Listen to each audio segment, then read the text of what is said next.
Ćao svima, dobrodošli u podcast Žene i moć, tako da shodno tome, moja današnja gošća je Selma Ćatić-Bušić. Ona je najmlađa vijećnica u gradu Tuzla, ako se ne varam, i našla sam na internetu jednu jako, ja ne bih baš rekla da je toliko lijepa rečenica jer se spominju neke prljave stvari, ali za mene nekako najrealističnija kad si ti u pitanju. U pitanju je rečenica: u prljavu BiH politiku ušla je svježih ambicija kao predvodnica nove generacije, donositeljica odluka. Pa dobro došla. Hvala, bolje vas našla.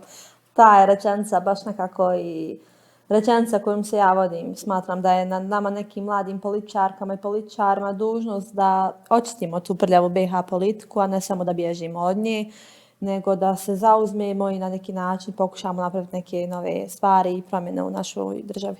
Pa evo, Selma, ti si, što si najmlađa, si žena u politici. Ja sam uspjela da dođem do podataka da od 193 suvremene države, samo u 22 su žene na čelu zapravo. Pa me zanima kako je, da li je zapravo, recimo, politika zapravo muški posao u kojem žene samo statiraju, da tu su da popune liste i te neke stvari.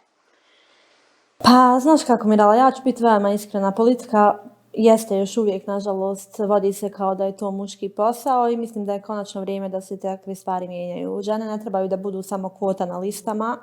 Da, izborni zakon definiše da mora postojati ravnomjeran broj između spolova na samim listama, međutim to ne definiše da će žena biti na nekoj zakonodavnoj, a pogotovo ne na izvršnoj funkciji trenutno u našoj državi.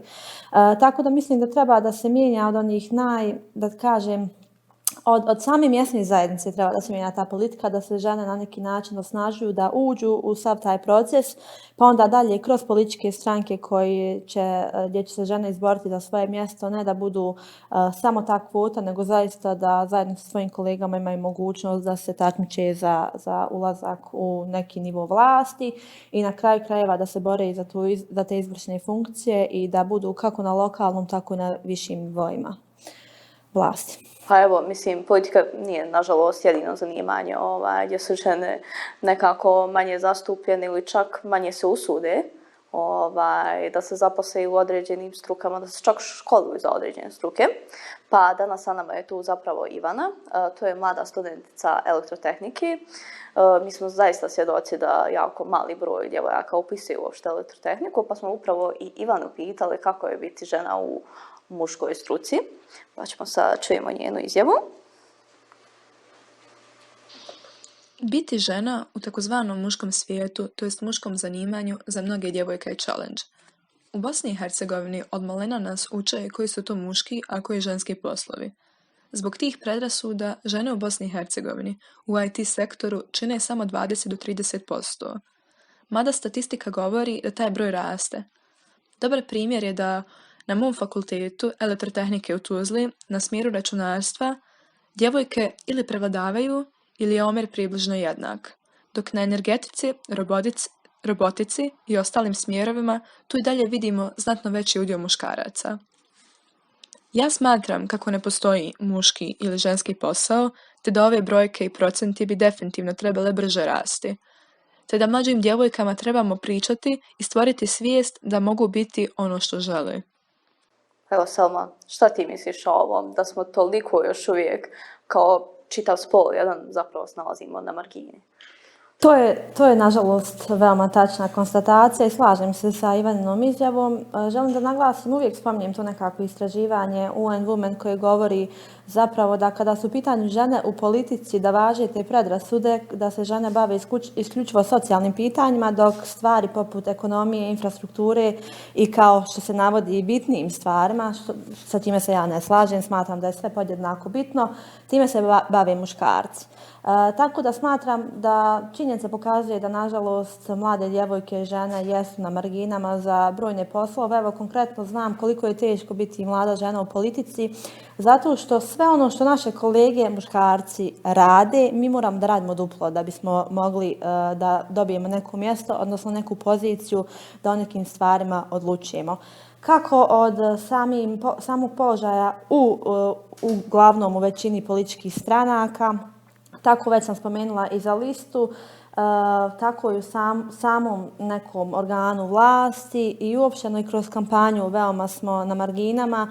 Nažalost, isto tako mediji koje ja smatram saradnicima, mislim da i oni znaju vrlo često pogriješiti zato što se kroz kampanju žene stavljaju u fokus kao osobe, ne znam, koje se opisuju da li je plava, da li je, kako izgleda, šta je ne bavi se time šta radi, kakve su njene specifikacije, šta je završila, ne znam, koliko je stručna u nekom polju, da li je bila prije aktivistkinja, da li je doprinijela svojoj lokalnoj zajednici, na kraju da li zaslužuje zaista to mjesto.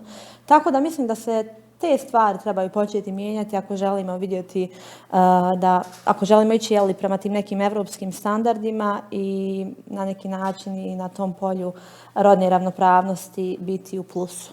Evo, zaista apsolutno se slažem s tobom. Ono što mene zaista nervira kada je to neko predizborno vrijeme, jeste to ako se lijepa žena kandiduje. Ja namjerno uđem u komentare s nekom nadom kao bar jedan komentar da bude koji će reći ljudima šta vam je.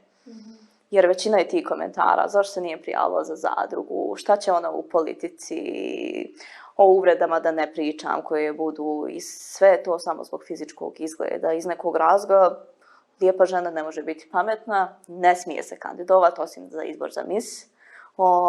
I to stvarno stvari koje im smetaju jer stvarno od 100% komentara 98% je zaista te prirode i stvarno je to nešto što me jako frustrira kao jednu ženu. Pa pogotovo zato što je izgled na kraju krajeva subjektivna kategorija. To što je tebi, ne znam, ajde da kažem lijepo, možda meni nije i to uopće na kraju krajeva nije ni važno.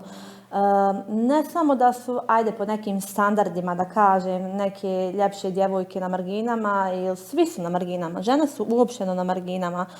Ja sam, nažalost, imala situaciju gdje sam pratila u toku izborne kampanje jedna djevojka koja je bila na listi jedne i druge političke stranke, koju ja lično i poznajem.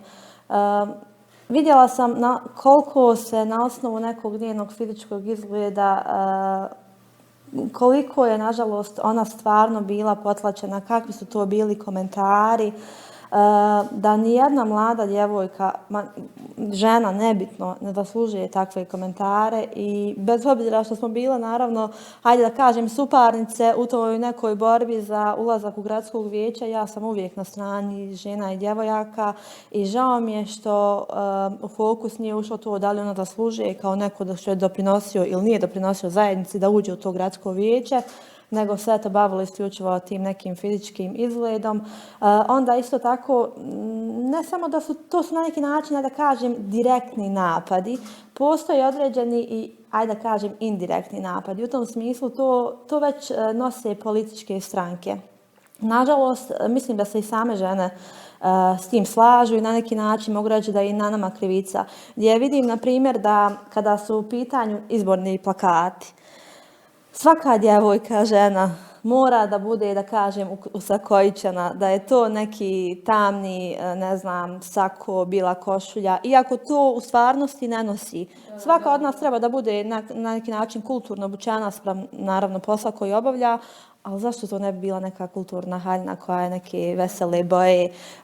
To nigdje ne piše, a to mora biti sakojić, crno-bijeli, bijela košulja. Tako da je od tih nekih sitnica kreću te stvari gdje imam osjećaj da se i mi kao žene i kao djevojke s tim čak prečutno složimo i stavljamo sebe u nekim podređen položaj. A voljela bi biti nekog muškarca u nekoj šarnoj košulji, što da ne, mislim, pogotovo ako to nosi u privatnom životu. Da, mislim, nima stvarno neke potrebe da šalje neka lažna slika o bilo kome.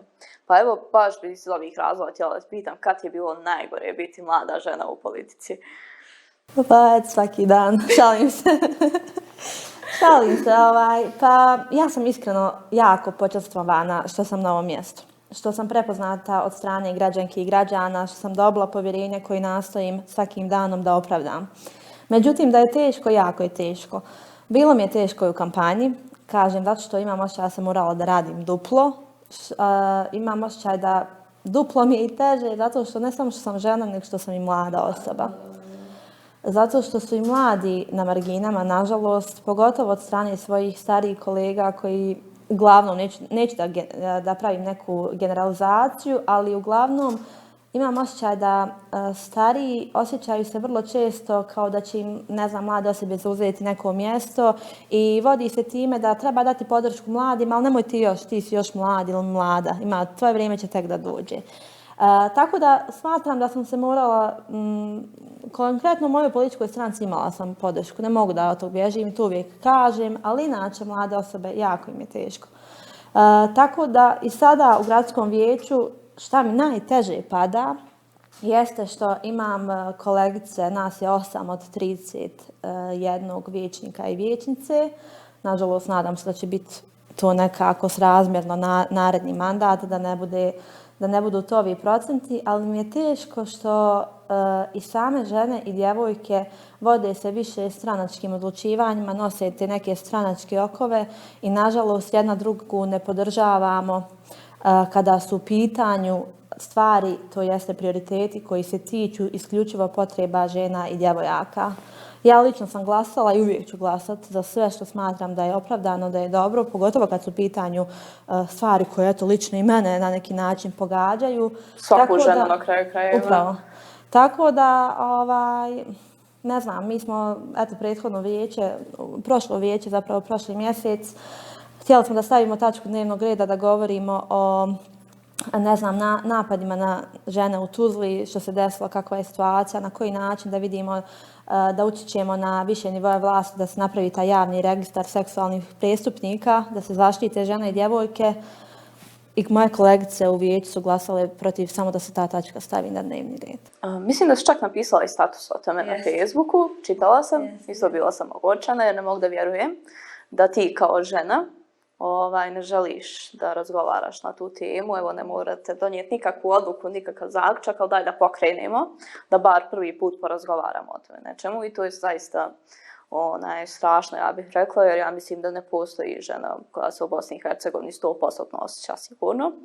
Mislim da je zaista problem što mi ne shvatamo i nismo dovoljno ni obrazovani na tu temu, da shvatimo da je, recimo, kada vam neko dobaci na ulici, zapravo seksualno zlostavljanje. Međutim, kod nas to prolazi kao ništa. A na neke osobe to zaista može ostaviti velike posljedice i traume. Posebno, mislim, mi smo u Tuzli imali smo slučajeva kada su ljudi pratili djevojke, ulaze za njima, napada. Nedavno je bio slučaj sa taksistom i još uvijek ne vidim čak ni da su se žene toliko zauzele za to. To je upravo nekako iduća tema koju ćemo pokrenemo. Upravo je u pitanju to nabacivanje na ulicama. Pa sam zapravo, u pitanju je Fatma Bulić, njenu izjavu ćemo čuti iduću. Pitala sam je da li žena može proći ulicom bez da joj se dobacuje.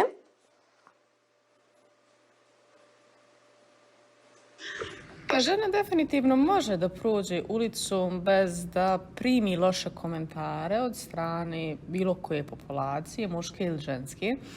Međutim, kada se radi o ženama koji su u sličnoj poziciji kao što sam ja, odnosno sa nekim vidom poteškoće, jako slabo se dešava da žena koja ima poteškoću dobije komentar seksualne prirode, jer se prije svega smatra da smo mi antiseksualna bića i da ne možemo da konzumiramo odnose, ali dobijamo komentare koji su u smislu jedna majko vidi lijepa mlada u kolicima, kako šteta, grehota i ostale. Ja stvarno ne znam na koji način mi možemo da riješimo problem u našoj lokalnoj zajednici.